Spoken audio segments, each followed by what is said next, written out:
Not sure whether to join Plusnet or BT Broadband? In this video, we've compared BT and Plusnet to see which is best. We've compared these two providers based on their customer service, value for money, speeds, and more, so you can choose which one to buy. Before we begin, make sure to click the two links in the description to find the best prices on BT and Plusnet on the market right now. These links go to the BT and Plusnet websites, allowing you to find the best prices you can get at the moment. And sometimes, the deals you can find here are cheaper than what you get on the main part of their websites.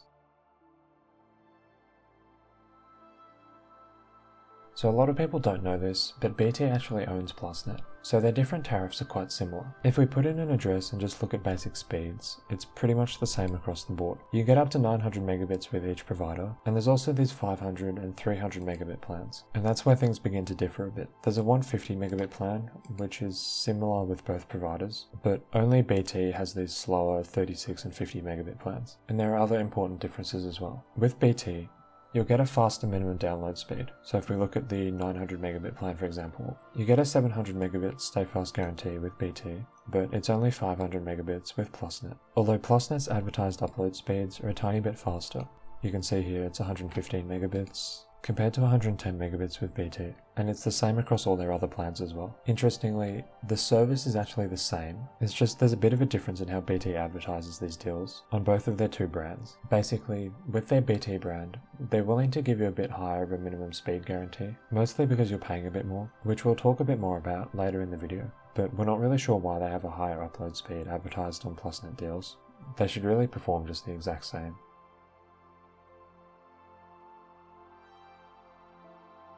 But what about TV, phone, and other add-ons? Plusnet is basically just designed to be as streamlined as possible. They don't have TV or phone add-ons. If we come to their broadband and phone page here, they just basically say you can't get this anymore, and they only offer full fibre broadband with no phone line. They used to have mobile add-ons, but this all got wrapped up into EE, and there's no TV add-ons or anything like that. BT does allow you to get a broadband and phone deal, but most of the time we wouldn't recommend them for this. It adds £5 a month onto your bill just to get the landline, and their prepaid minute add-ons are very expensive. If you want broadband and home phone, Sky or Vodafone are a better choice. To learn more about these other providers and all of the different options on the market, read our broadband deals guide, which we've linked to in the description. So BT used to do broadband and TV, but now what they're doing is just pushing this all into EE. So if you want broadband and TV, you need to go to EE instead. Their broadband deals work in basically the same way, and their TV plans are the same as what BT TV used to be. It's just been rebranded. So in conclusion, BT and Plusnet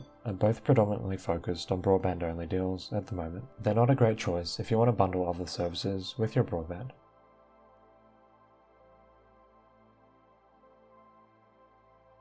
Another area where Plusnet and BT are very similar is their Wi-Fi router. Currently, both providers are sending you this Smart Hub 2 router. It looks like this with BT, and it's just the same with Plusnet, just different branding. And this is what the back looks like. There are some slight differences between them. For example, Plusnet's router won't do that thing that BT does where they have a public Wi-Fi network created on your router that other BT customers can access. If you're with BT, you do have the option of turning this off, which is good. And you can't set up custom DNS on Plusnet's router at the moment. They both come with 3 gigabit Ethernet ports at the moment, and 1 WAN port. From our testing, this Smart Hub 2 router performs quite well. It offers good Wi-Fi signal for small to medium sized households, and we found it's pretty good at giving you the advertised speeds, even on BT and Plusnet's faster plans. But it's not the best if you have a large house, just because it doesn't support Wi-Fi 6. It's only on Wi-Fi 5 at the moment. So if you often struggle with Wi-Fi performance, like if you have a lot of brick walls in your house that block signal, you might want to use a mesh Wi-Fi system just to get a bit stronger signal. We think it would be good to see BT offer a slightly better router, at least on their 500 and 900 megabit plans. Just given what they're charging, it would be good to give customers Wi-Fi 6 compatibility.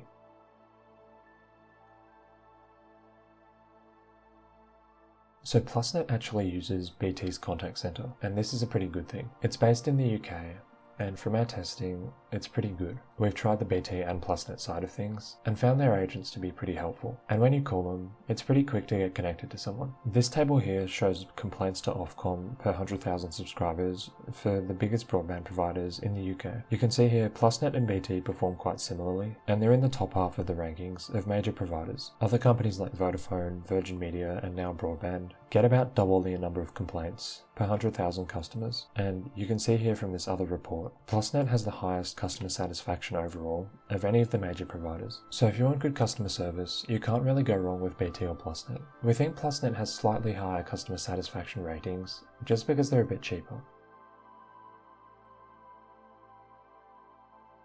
So far, you might have noticed that these two companies are pretty similar. They offer the same speeds and basically the same customer service from the same customer support team, and neither of them have much in the way of add-ons that you can choose to include. Not to mention they both use the same router, but there is a big difference when it comes to price. So this page on the BT website has their best deals. It's a special link that also gives you a BT reward card when you sign up, which we've put in the description if you want to see what these prices are like when you're watching this. So you'll see for 300 megabits per second, it's £35 a month with BT and £29 a month with Plusnet. They both have the same 24-month contract, and there's no upfront fee with either provider, although BT sometimes does charge one, depending on the promotion currently running. For 900 megabits per second, it's £45 with BT and £40 with Plusnet. But these prices can vary a lot, so it's definitely worth going to the two links in the description to see what they're like at the moment. But in general, Plusnet is a decent bit cheaper than BT, so overall, they tend to offer better value for money, since their packages are basically identical.